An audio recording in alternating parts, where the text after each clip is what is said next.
जय हिंद दोस्तों। जनवरी 2023 की बात है। जापान में एक मछुआरा अपनी नाव में मछली पकड़ने निकलता है। समुद्र में कहीं बीच जाकर यह अपना फिशिंग नेट पानी में फेंकता है। कुछ देर बाद जब ये अपनी जाल में फंसी हुई मछलियों को निकाल रहा था, इसे एक अजीब सी लंबी फंसी हुई मछली मिलती है। ये मछली बहुत ज़्यादा लंबी थी, मानो एक सांप की तरह। ऑलमोस्ट 6 मीटर इसकी लेंथ नापी गई बाद में। इसका शरीर चिपचिपा और रबड़ जैसा सफ़ेद था। ये कोई नॉर्मल मछली नहीं थी, बल्कि ये एक गहरे समुद्र से आए डीप सी ओरफिश थी। आमतौर पर ये समुद्र की गहराइयों में 1 किलोमीटर नीचे पाई जाती है। इस मछुआरे ने इसे वापस समुद्र में छोड़ दिया, क्योंकि जापानी कहानियों के हिसाब से ओवरफिश का दिखना एक डिजास्टर का संकेत होता है, खासकर भूकंप का।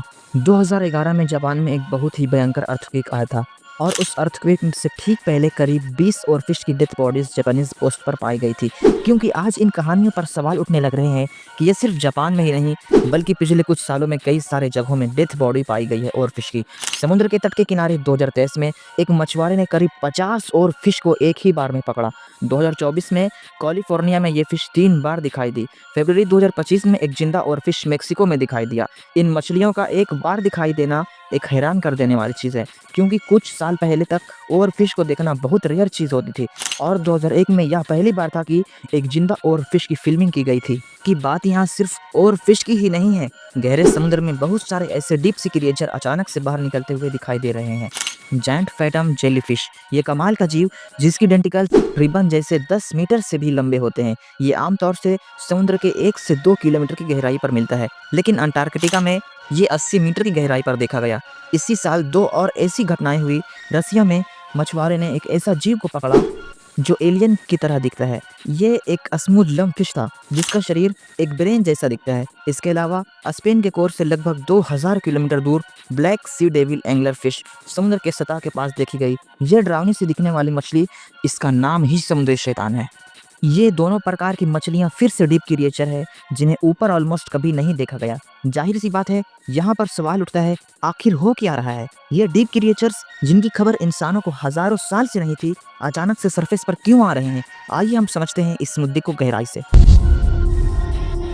पूरी धरती का 71% सरफेस पानी से कवर्ड है। हमने इस पानी को अलग अलग ओशियन में बांट रखा है। 97% वाटर जो धरती पर पाया जाता है, वो 5 मेन ओशियन में है: Pacific ocean, Atlantic ocean, Indian ocean, Arctic ocean और साउथर्न ओशियन। पूरी दुनिया की 94% वाइल्ड लाइफ भी इन्हीं ओशन में पाई जाती है। लेकिन तुम जानते हो क्या? इंसानों ने अभी सिर्फ 5% समुद्र को एक्सप्लोर किया। बाकी 95% हिस्सा, खासकर डीप सी, अभी भी अनजान है। हैरानी की बात यह भी है कि हमारे पास मार्स प्लेनेट की ज़्यादा बेटर मैप मौजूद है समुद्र तल से कंपेयर करो तो, और 12 एस्ट्रोनॉट चांद पर कुल 300 घंटे बिता पाए हैं। लेकिन केवल 3 लोग मात्र 3 घंटे के लिए ओशियन के सबसे डीपेस्ट पॉइंट चैलेंजर डीप में जा पाए।